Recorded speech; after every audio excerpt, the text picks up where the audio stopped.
ಸ್ನೇಹಿತರೆ, ಆಚಾರ್ಯ ಪ್ರಶಾಂತ್ ಅವರ ಸ್ತ್ರೀ ಪುಸ್ತಕ. ಈ ಸ್ತ್ರೀ ಪುಸ್ತಕ ಮಹಿಳೆಯರಿಗೆ ಬಹಳಷ್ಟು ಬಲ ಕೊಡುತ್ತೆ, ಆಂತರಿಕ ಬಲ ಕೊಡುತ್ತೆ.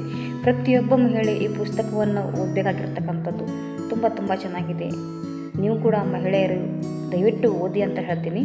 ಈಗ ಈ ಒಂದು ಪುಸ್ತಕದಿಂದ ಒಂದು ಕೊಟೇಶನ್ ಆಚಾರ್ಯಜಿಯವರು ಏನು ಹೇಳಿದ್ದಾರೆ ಅಂತಕ್ಕಂಥದ್ದನ್ನು ನೋಡೋಣ.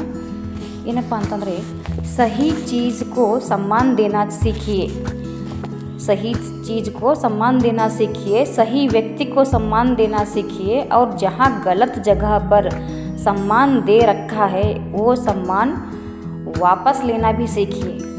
ನೋಡಿ ಎಷ್ಟು ಚೆನ್ನಾಗಿರ್ತಕ್ಕಂಥ ಮಾತು. ಸಹಿ ಚೀಜ್ಗೂ ಒಳ್ಳೆಯ ಒಂದು ವಸ್ತುವಿಗೆ ನಾವು ಅದಕ್ಕೆ ಸಮ್ಮಾನವನ್ನು ಗೌರವವನ್ನು ಕೊಡಬೇಕಂತಕ್ಕಂಥದ್ದು. ಒಳ್ಳೆಯ ವ್ಯಕ್ತಿಗಳಿಗೆ ನಾವು ಸರಿಯಾಗಿರ್ತಕ್ಕಂತಹ ವ್ಯಕ್ತಿಗಳಿಗೆ ಗೌರವ ಕೊಡಬೇಕಾಗಿರ್ತಕ್ಕಂಥದ್ದು. ಸತ್ಯದ ಹಾದಿಯಲ್ಲಿ ನಡೀತಕ್ಕಂತಹ ವ್ಯಕ್ತಿಗಳಿಗೆ ಗೌರವ ಕೊಡಬೇಕಾಗಿರ್ತಕ್ಕಂಥದ್ದು. ಯಾವ ಒಂದು ಯಾವ ತಪ್ಪಾಗಿರ್ತಕ್ಕಂತಹ ವ್ಯಕ್ತಿಗಳಿಗೆ ನೀವು ಸಮ್ಮಾನ ಕೊಟ್ಟಿದ್ದೀರೋ ಅದನ್ನು ವಾಪಸ್ ನೀವು ಕೂಡ ತೆಗೆದುಕೊಳ್ಳುವುದನ್ನು ಕಲೀರಿ ಅಂತಕ್ಕಂತಹ ಮಾತನ್ನು ಇಲ್ಲಿ ಆಚಾರ್ಯಜಿ ಅವರು ಹೇಳ್ತಾ ಇದ್ದಾರೆ.